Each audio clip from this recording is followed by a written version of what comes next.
সরকারে ছিল, তার মন্ত্রী ছিল, তাকে দেশে আসতে দেয় নাই।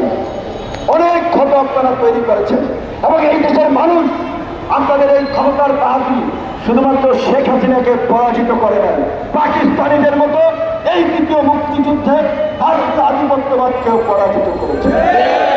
কাজে আমরা পরিষ্কারভাবে বলতে চাই, বাংলাদেশে পিলখানা মিলিয়ার বিদ্রোহ, হেফাজতে ইসলামের উপরে নির্বিচারে হত্যাকাণ্ড, এই সমস্ত ঘটনার জাতিসংঘের অধীনে তদন্ত হতে হবে এবং আন্তর্জাতিক আইন অনুযায়ী মানবতা বিরোধী অপরাধে আইন শৃঙ্খলা বাহিনী সহ সরকারের যারাই জড়িত ছিল তাদেরকে বিচারের মুখোমুখি করতে হবে।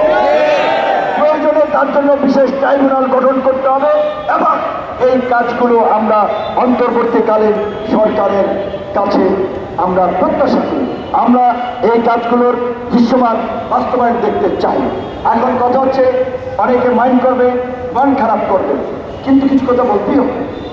গত ৫-৭ বছর ধরে আমরা তো অত্যাক্ত হয়েছি, রাজপথে লড়াই সংগ্রাম করেছি, কোনো কিছু পাওয়ার আশা নিয়ে লড়াই সংগ্রাম করি নাই।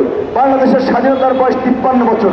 এই ৫৩ বছরে এখন পর্যন্ত আমরা গণতন্ত্রের প্রাতিষ্ঠানিক রূপদান, একটা গুড গভর্নেন্স বা সুশাসন, আমরা একটা সম্প্রীতি, সহনশীলতা, একটা মানবিক বাংলাদেশ আমরা দেখি। হাসপাতালের মর্গ থেকে শুরু করে আপনার একটা মসজিদ নির্মাণ করতে গেলে ঘুষ দিতে হয়। ঘুষ দুর্নীতি সমাজের রন্ধে রন্ধে ছড়িয়ে পড়েছে এবং এটা করে নৈতিকভাবে জাতি হিসেবে আমাদের মেরুদণ্ড ভেঙে দেওয়া হয়েছে। শিক্ষা ব্যবস্থা তছনছ করে ফেলেছে। এইগুলো গোড়া থেকে ঢেলে সাজাতে হবে।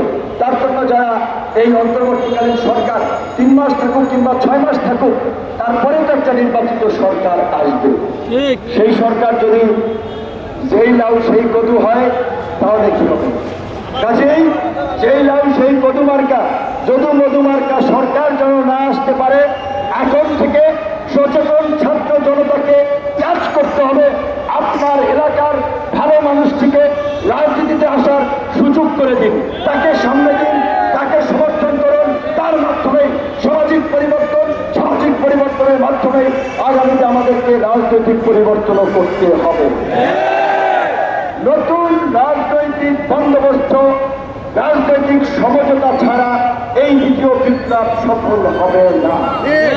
সেটা অন্তর্বর্তীকালীন সরকার যদি 3 মাস